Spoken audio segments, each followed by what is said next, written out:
आजादी के टाइम पे महात्मा गांधी और अंबेडकर दोनों के पास लॉ डिग्री थी, तो नेहरू जी ने गांधी के बजाय अंबेडकर को कॉन्स्टिट्यूशन लिखने को क्यों कहा? तो आखिरकार 1956 में ऐसा क्या होता है कि अंबेडकर हिंदू कास्ट से नफरत करने लगते हैं?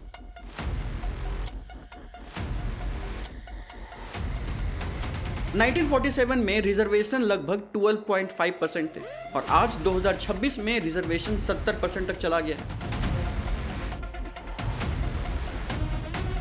आखिर इंडिया आने के बाद अंबेडकर के साथ ऐसा क्या होता है जो उन्हें सोचने पे मजबूर कर देता है कि वो इंडिया के बाहर ही ठीक थे? आज के टाइम पे तुम्हें लगता है रिजर्वेशन अनफेयर है, कास्टिज्म अब एग्जिस्ट नहीं करती, कॉन्स्टिट्यूशन सिर्फ एक ओल्ड डॉक्यूमेंट है। एक आदमी था जिसको स्कूल में क्लासरूम के अंदर नहीं बैठने दिया जाता था, पानी पीने के लिए भी पियून से परमिशन लेना पड़ता था, टीचर्स उसकी नोटबुक्स डायरेक्टली नहीं बल्कि एक छड़ी से छूते थे क्योंकि टीचर्स को लगता था कि वो एक बीमारी है। वही आदमी इंडिया का कॉन्स्टिट्यूशन लिखता है, 32 इंटरनेशनल डिग्रियां लेता है और तुम्हें वो फंडामेंटल राइट देता है जिसका तुम रोज यूज करते हो, freedom of speech, equality, education, सब। यह सिर्फ एक इंस्पिरेशनल स्टोरी नहीं है, यह एक ब्लूप्रिंट है कि कैसे एक इंसान पूरी सिस्टम को लीगली, पीसफुली, परमानेंटली बदल सकता है। नाम है डॉक्टर भीमराव रामजी अंबेडकर। और अगर तुम ये वीडियो एंड तक देखोगे तो तुम समझोगे कि मॉडर्न इंडिया में तुम जो भी राइट्स एंजॉय कर रहे हो वो कैसे आए। इस वीडियो में हम 5 चीजों के बारे में बात करेंगे। पहला, अंबेडकर की एजुकेशन जर्नी इतनी एक्स्ट्राऑर्डिनरी क्यों थी कि आज के टाइम पे भी येल और हार्वर्ड ग्रेजुएट शॉक हो जाते हैं। इंडिया वापस आने के बाद अंबेडकर ने ऐसा क्या किया कि सभी जगह राइट्स होने लगे। 1932 में गांधी जी वर्सेस अंबेडकर के बीच कौन सी लड़ाई चल रही थी जिससे अंबेडकर खुश नहीं थे? इतना ह्यूमिलेशन के बाद भी आखिर उन्हें क्यों चुना गया कॉन्स्टिट्यूशन लिखने के लिए? हिंदू कोड बिल रिजेक्ट होने के बाद अंबेडकर ने ऐसा क्या डिसीजन लिया जो 3.65 लोगों की जिंदगी बदल दी? एक डिसीजन जिसने पूरे इंडिया को हिला के रख दिया। यह सब हम जानेंगे इस वीडियो में। बाकी अगर आप इस चैनल पर नए हैं तो सब्सक्राइब करें ताकि ऐसी वीडियोस और आती रहे। तो चलिए शुरू करते हैं। मैं यहाँ पर संविधान की अच्छाइयाँ गिनाने नहीं जाऊंगा क्योंकि मुझे लगता है कि संविधान कितना भी अच्छा क्यों ना हो वो अंततः बुरा साबित होगा अगर उसे इस्तेमाल में लाने वाले लोग बुरे होंगे, और संविधान कितना भी बुरा क्यों ना हो वो अंततः अच्छा साबित होगा अगर उसे इस्तेमाल में लाने वाले लोग अच्छे हों। 14 अप्रैल 1891 माहो कंटोनमेंट के सेंट्रल प्रोविजन के एक मिलिट्री फैमिली में एक बच्चा पैदा होता है। नाम भीमराव रामजी अंबेडकर। उनके फादर ब्रिटिश इंडियन आर्मी में सूबेदार थे, मतलब थोड़ी फाइनेंशियल स्टेबिलिटी थी, बट पैसे से डिग्निटी नहीं मिलती थी उस जमाने में, क्योंकि अंबेडकर महर कम्युनिटी से आते हैं जिनको आज हम लोग अनटचेबल बोलते हैं। सोचो तुम्हारे साथ ऐसा हो कि अगर स्कूल में तुम्हें क्लासरूम के बाहर बैठाया जाए, सेपरेट कॉर्नर में, जैसे तुम कोई बीमारी हो, टीचर्स तुम्हारे असाइनमेंट को स्टिक से पॉइंट करे, हाथ से ना छूकर, पानी पीना हो तो खुद से नहीं पी सकते, स्कूल का प्यून तुम्हारे हाथ में पानी डालेगा क्योंकि तुम पॉट को टच नहीं कर सकते। आज 2026 में ऑफिस में कोई तुम्हारे साथ ऐसा करे तो तुम क्या करोगे? HR कंप्लेंट, सोशल मीडिया पे पोस्ट, पुलिस केस, ज्यादा से ज्यादा, राइट? पर 1990s में ये लीगल और नॉर्मल था, सोशली एक्सेप्टेबल था। अंबेडकर के साथ ये रोज होता था। साइकोलॉजिकल टॉर्चर इतना था कि बहुत सारे दलित बच्चे स्कूल छोड़ देते थे, बट अंबेडकर ने नहीं छोड़ा। उसके लिए आपको ये पूरी कहानी जाननी पड़ेगी। 1907 में अंबेडकर मैट्रिकुलेशन पास करते हैं, जिसको आज के टाइम पे 10th बोर्ड का एग्जाम कहा जाता है। तुम्हें लगेगा कि मैट्रिकुलेशन एग्जाम पास करने में इतनी बड़ी बात क्या है, बट वेट, उस टाइम एक दलित स्टूडेंट का मैट्रिकुलेशन पास करना इतना रेयर था कि उनकी कम्युनिटी ने पब्लिक सेलिब्रेशन किया था, गिफ्ट्स दिए थे, प्रोसेसन निकाला था, क्योंकि सबको पता था यह सिर्फ एक एग्जाम नहीं है, यह एक स्टेटमेंट है कि हम भी पढ़ सकते हैं, हम भी सक्सीड कर सकते हैं। 10th पास करने के बाद अंबेडकर जी को एल्फिंस्टोन कॉलेज बॉम्बे में एडमिशन मिलता है, जो कि एक प्रेस्टिजियस इंस्टीट्यूशन है। बट यहाँ भी डिस्क्रिमिनेशन खत्म नहीं होती। क्लासमेट्स साथ नहीं बैठते, प्रोफेसर शॉक में थे कि यह बीमारी यहाँ कैसे आ गई।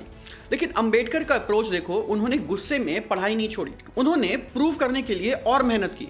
एक्सीलेंस थ्रू एजुकेशन, यह उनका वेपन था। लेकिन अब असली ट्विस्ट आता है। 1903 में बड़ौदा के महाराज सयाजी राव गावस्कर ने स्कॉलरशिप दी कोलंबिया यूनिवर्सिटी न्यूयॉर्क जाने के लिए। यह सिर्फ स्कॉलरशिप नहीं थी, यह एक गेटवे था एक पैरेलल यूनिवर्स की। अमेरिका में पहली बार अंबेडकर को इक्वालिटी का टेस्ट मिला। कोई उन्हें अनटचेबल नहीं कहता था, प्रोफेसर्स रिस्पेक्ट से बुलाते थे, क्लासमेट नाम से बुलाते थे, कास्ट से नहीं। लाइब्रेरी में किसी भी चेयर पर बैठ सकते थे। रेस्टोरेंट में किसी भी टेबल पर बैठ के खाना खा सकते थे। इमेजिन करो 22 साल तक डिस्क्रिमिनेशन फेस करने के बाद सडनली एक ऐसी दुनिया में जाना जहां तुम्हारी आइडेंटिटी तुम्हारे काम और तुम्हारे नाम से होती है, बल्कि तुम्हारे कास्ट से नहीं। यह अंबेडकर के लिए लाइफ चेंजिंग था। और अब यहाँ अंबेडकर ने क्या किया तुम्हें शॉक करेगा। कोलंबिया यूनिवर्सिटी से एमए कंप्लीट किया इकोनॉमिक्स और पॉलिटिकल साइंस में, देन पीएचडी किया। थेसिस था the problem of the rupee, its origin and it's solution. लेकिन यह काफी नहीं था। लंदन स्कूल ऑफ इकोनॉमिक्स में एडमिशन लिया, पैरेलल में ग्रेस इंस्टीट्यूशन से बैरिस्टर की ट्रेनिंग ली और लंदन यूनिवर्सिटी से डीएससी परस्यूट किया। जर्मन लैंग्वेज सीखी ताकि जर्मन इकोनॉमिस्ट के ओरिजिन टेक्स्ट पढ़ सके, और फ्रेंच लिटरेचर स्टडी तक करी। टोटल काउंट देखो तो 32 डिग्री और डिप्लोमास थे उनके पास। अब तुम्हें लगेगा कि ये तो एक नॉर्मल सी बात है। आज के टाइम में एक एमबीए कंप्लीट करना कितना हार्ड है वो तुम्हें पता है। यह आदमी 3 कॉन्टिनेंट्स में एक साथ पढ़ रहा था। बट यहाँ क्रिटिकल पॉइंट है, अंबेडकर पढ़ने के लिए नहीं पढ़ रहे थे, वो वेपन्स कलेक्ट कर रहे थे।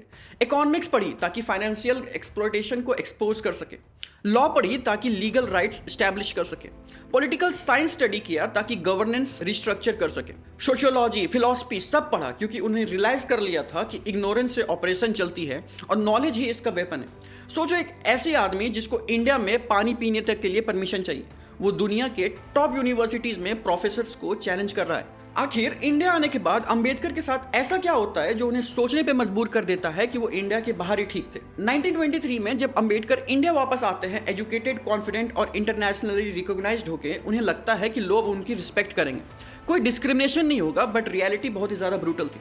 बड़ोदरा हाई कोर्ट में प्रैक्टिस स्टार्ट करने की कोशिश करते हैं। पहले दिन क्या होता है वो सुनो।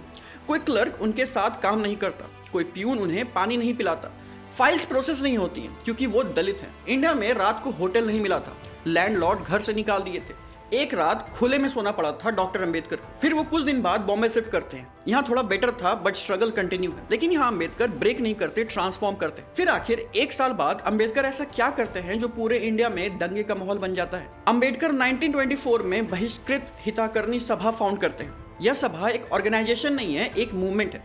स्कूल्स ओपन करते हैं दलित बच्चों के लिए, लाइब्रेरी स्टैब्लिश करते हैं, होटल्स बनाते हैं, स्कॉलरशिप्स देते हैं। मैसेज क्लियर था, मैंने जो एजुकेशन से अचीव किया है वो सबके लिए पॉसिबल होना चाहिए। फिर 1927 में एक इंसिडेंट आता है जो डिफाइन करता है अंबेडकर का अप्रोच। महद में एक अपर टैंक था जो कि आज के टाइम पे 14 टैंक के नाम से जाना जाता है, जिसको सिर्फ अपर कास्ट के बच्चे यूज करते थे और दलित्स को वहां पे जाना भी अलाउड नहीं था।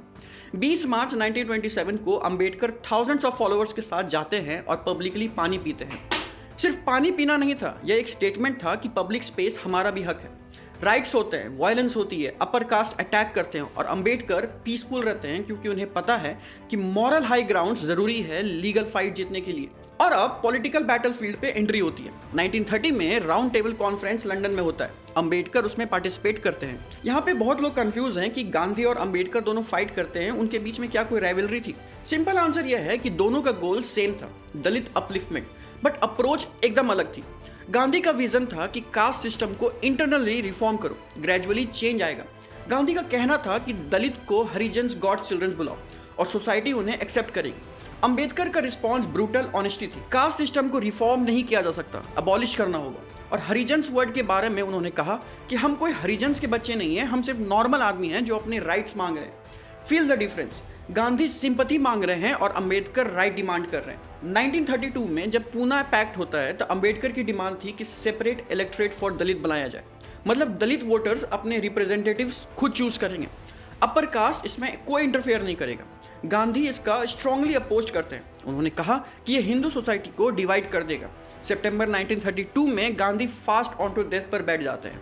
अब यहाँ पे अंबेडकर के सामने 2 इम्पॉसिबल चॉइसेस था, या तो अपने डिमांड रखो और गांधी की डेथ का ब्लेम लो, या फिर कॉम्प्रोमाइज करो और पार्शियल विक्ट्री एक्सेप्ट करो। अंबेडकर ने आखिरकार कॉम्प्रोमाइज किया, पूना पैक्ट साइन किया। रिजल्ट सेपरेट इलेक्टोरेट नहीं मिले बट रिजर्व सीट्स मिल गई। अंबेडकर के अंदर क्या चल रहा था वो उनके बाद की स्पीचेस में क्लियर है। अंबेडकर ने गांधी के बारे में कहा कि मुझे गांधी की जिंदगी और अपने लोगों के फ्यूचर के बारे में डिसीजन लेना था, इसलिए मैंने गांधी की जिंदगी चुनी ओवर माय पीपल्स फ्यूचर। हालांकि मैं उसके साथ एग्री नहीं करता, पर यहाँ अंबेडकर सिर्फ पॉलिटिक्स नहीं खेल रहे थे, फिलॉसफी बिल्ड कर रहे थे। उनका famous quote, I measure the progress of a community by the degree of a progress which women have achieved. 2026 में जेंडर इक्वालिटी की बात होती है। अंबेडकर 1920s में ये बोल रहे थे। कास्ट सिस्टम पे उनका analysis, caste is not a physical object like a ball of brick, caste is a notion, it is a state of the mind. मतलब कास्ट सिस्टम को तोड़ना है तो माइंडसेट चेंज करना होगा, और माइंडसेट चेंज होगा एजुकेशन से। फिर आता है कि आज़ादी के टाइम पे महात्मा गांधी और अंबेडकर दोनों के पास लॉ डिग्री थी, तो नेहरू जी ने गांधी के बजाय अंबेडकर को कॉन्स्टिट्यूशन लिखने को क्यों कहा? मैं चाहता हूं कि आजाद हिंदुस्तान की राष्ट्रीय सरकार में आप शामिल हों। आपको मंजूर है? ये सब इस बात पर निर्भर करेगा जवाहरलाल कि कौन सा विभाग मुझे। कानून?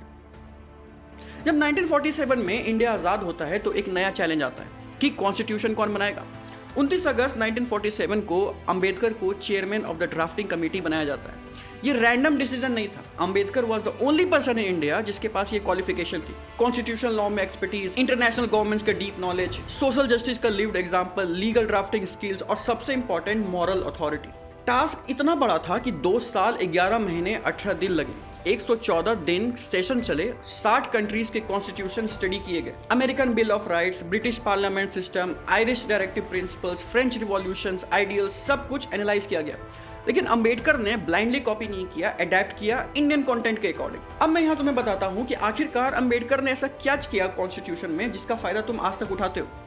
Article 14, right to equality. The state shall not deny to any person equality before the law और the equal protection of the laws. Simple words में अगर इसको समझे तो इसका मैसिव इंपैक्ट होता है। मतलब कोई भी लॉ तुम्हें डिस्क्रिमिनेट नहीं कर सकता। अमीर हो या गरीब, अपर कास्ट हो या लोअर कास्ट, मेल हो या फीमेल, लॉ के सामने सब इक्वल है। तुम्हें पता है ये क्लॉज तुम्हें कैसे प्रोटेक्ट करता है डेली। जॉब इंटरव्यूज में आप कास्ट नहीं पूछ सकते, पब्लिक सर्विसेज डिनाई नहीं कर सकती बेस्ड ऑन बैकग्राउंड, पुलिस तुम्हें हरास नहीं कर सकती विदाउट एनी रीजन। आर्टिकल 15 कहता है कि prohibition of discrimination. The state shall not discriminate against any citizen on grounds only of religion, race, caste, sex, place of birth और any of them. यह अंबेडकर का डायरेक्ट आंसर था कि centuries of discrimination को schools, college, restaurants, hotels, कोई भी public place तुम्हें reject नहीं कर सकता कास्ट के बेसिस पे। और यह वो आर्टिकल है जिसकी वजह से तुम किसी भी टेंपल में जा सकते हो, किसी भी रेस्टोरेंट में खाना खा सकते हो। आर्टिकल 16 बताता है कि equal opportunity in employment, government jobs में इक्वल अपॉर्चुनिटी। यह वो प्रोविजन है जिसकी वजह से आज यूपीएससी, एसएससी, गवर्नमेंट हायरिंग में कास्ट डिस्क्रिमिनेशन इलीगल है।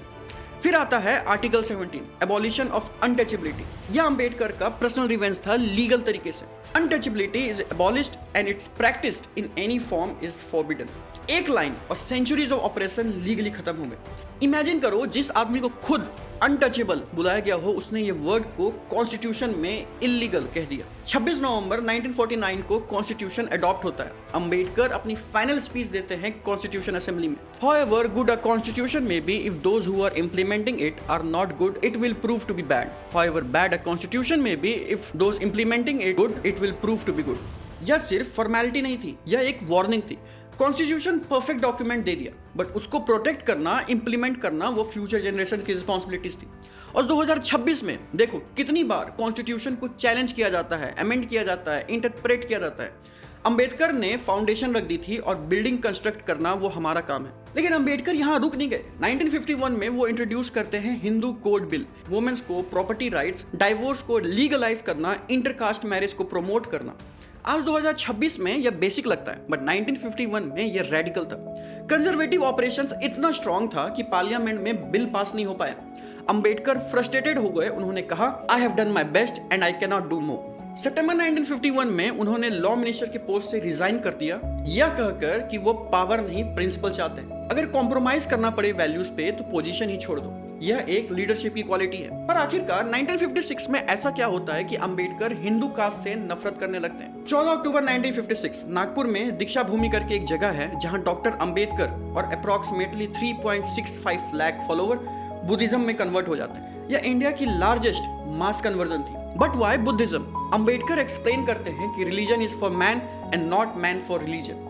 हिंदुइज्म में उन्होंने देखा rigid caste hierarchy, inequalities by birth, no except for lower caste. Buddhism में उन्होंने देखा कि equality, rationality, no caste system and focus on individual liberation. एक फेमस कोट यहाँ पे उन्होंने बोला था कि I will not die as Hindu. यह कोट आज भी उन्हें क्रिटिसाइज करता है। यह सिर्फ रिलीजियस डिसीजन नहीं था, एक सोशल रिवॉल्यूशन था। मैसेज क्लियर था, अगर सिस्टम चेंज नहीं होता तो हम सिस्टम लीव कर देंगे। 6 दिसंबर 1956 में दिल्ली में डॉक्टर भीमराव अंबेडकर का देहांत हो जाता है। बट उनका काम इमॉर्टल है। तुम्हें लगता है अंबेडकर सिर्फ हिस्ट्री बुक्स में है, गलत।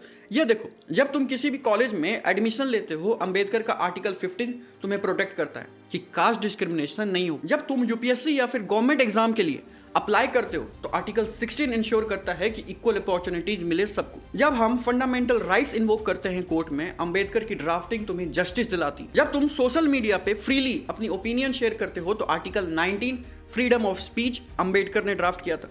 जब वोमेन प्रॉपर्टी इनहेरिट करती है, हिंदू कोड बिल का इवेंचुअली पास्ट वर्जन यूज होता है। बहुत लोग अंबेडकर को आज भी सिर्फ एक दलित लीडर बोलते हैं, जो कि एक बहुत ही रिडक्टिव और इंसल्टिंग बात है। अंबेडकर एक ऐसे इकोनॉमिस्ट थे जिन्होंने रिजर्व बैंक ऑफ इंडिया की फाउंडेशन पे काम किया था, एक लीगल जीनियस जिसने इंडिया की कॉन्स्टिट्यूशन फ्रेमवर्क दिया, एक सोशल रिफॉर्मर जिसने जेंडर इक्वालिटी को पुश किया 1920s में, एक विजनरी जिसने ग्रास रूट डेमोक्रेसी की बात की, एक स्कॉलर जिसने इंटरनेशनल एकेडमिक क्रेडेंशियल्स आज भी अनमैच्ड है, एक रिवॉल्यूशनरी जिसने पीसफुल लीगल मेथड से कॉम्प्रोमाइज सिस्टम चेंज करने का ब्लूप्रिंट दिया। लेकिन आज के टाइम पे भी सच बोलना जरूरी है। रिजर्वेशन पॉलिसीज अंबेडकर का ब्रेन चाइल्ड आज भी डिबेटेड है। 1947 में रिजर्वेशन लगभग 12.5% थे और आज 2026 में रिजर्वेशन 70% तक चला गया है। इसके लिए भी हम अंबेडकर को गलत बोलते हैं। इसका सिंपल रीजन यह है कि उस टाइम पे पॉलिसी सिर्फ शेड्यूल कास्ट के लिए बनाई गई थी। मेन मोटिव अनटचेबिलिटी और एक्सट्रीम सोशल डिस्क्रिमिनेशन को एड्रेस करना था। बाकी डिसएडवांटेज ग्रुप्स तब ऑफिशियल रूप से आइडेंटिफाई नहीं हुए थे और कॉन्स्टिट्यूशन ने अफर्मेटिव एक्शंस को तभी डिटेल में डिफाइन नहीं किया था। 2026 तक रिजर्वेशन करीब 70% तक बढ़ गया है, क्योंकि इस सिस्टम में schedule tribes, other backward classes, economically weaker sections और डिसएबिलिटी जैसे नई कैटेगरी ऐड हुए। समय के साथ इंडिया ने इनइक्वालिटी को ज्यादा ब्रॉड तरीके से समझा और रिजर्वेशन एक वाइडर सोशल जस्टिस पॉलिसी बन गया। अब मैं तुमसे सीधा बात करता हूँ। तुम्हारी एज 18 से 25 साल के बीच में, तुम स्टूडेंट्स हो, प्रोफेशनल्स हो, एंटरप्रेन्योर्स हो, पेरेंट्स हो। अंबेडकर तुमसे क्या एक्सपेक्ट करते? अगर तुम स्टूडेंट हो तो एजुकेशन सीरियसली लो। अंबेडकर ने प्रूव किया कि नॉलेज से कोई भी बैरियर तोड़ सकते हैं। तुम्हारे सर्कमस्टेंसेस तुम्हारी डेस्टिनी डिफाइन करती है। अगर तुम प्रोफेशनल हो तो वर्क प्लेस में डिस्क्रिमिनेशन देखो तो साइलेंट मत रहो। अंबेडकर ने सिखाया कि डिग्निटी नेगोशिएट नहीं की जाती, डिमांड की जाती है। अगर तुम पेरेंट हो तो अपने बच्चों को सिखाओ कि कास्ट एक मेडिवल कॉन्सेप्ट है, इक्वालिटी बाय बर्थ ये बेसिक ह्यूमन राइट्स है। अगर तुम एंटरप्रेन्योर हो तो मेरिट बेस्ड हायरिंग करो। अंबेडकर का विजन इंप्लीमेंट करो अपनी कंपनी में। बाकी ऐसे कंटेंट को और देखने के लिए आप इस चैनल को सब्सक्राइब करें और मिलते हैं हम आप नेक्स्ट वीडियो में। जय भीम।